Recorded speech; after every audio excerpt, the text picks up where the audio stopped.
ত্রয়োদশ জাতীয় সংসদ নির্বাচনে ঢাকা ১ আসনের বিভিন্ন কেন্দ্রে ঘুরে দেখা গেছে উৎসবমুখর পরিবেশ। ভোটাররা শান্তিপূর্ণভাবে ভোট দেন। তবে একটি কেন্দ্রে গিয়ে দেখা যায় ভিন্নধর্মী একটি দৃশ্য।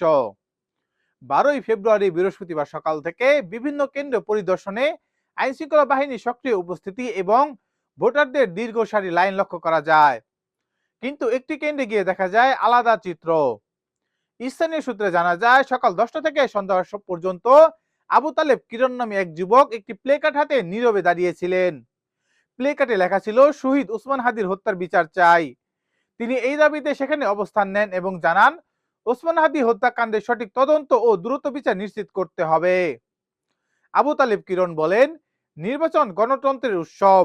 এই দিনে আমি ন্যায় বিচারের দাবিতে দাঁড়িয়েছি, যাতে সংশ্লিষ্ট কর্তৃপক্ষ বিষয়টি গুরুত্ব সহকারে বিবেচনা করেন। ভোট কেন্দ্রে থাকা কয়েকজন ভোটার বলেন, নির্বাচনের দিনে এই ধরনের প্রতিবাদ অস্বাভাবিক হলেও তা ছিল শান্তিপূর্ণ। আইন শৃঙ্খলা রক্ষাকারী বাহিনীর সদস্যরা পুরো পরিস্থিতি নজরদারিতে রাখেন।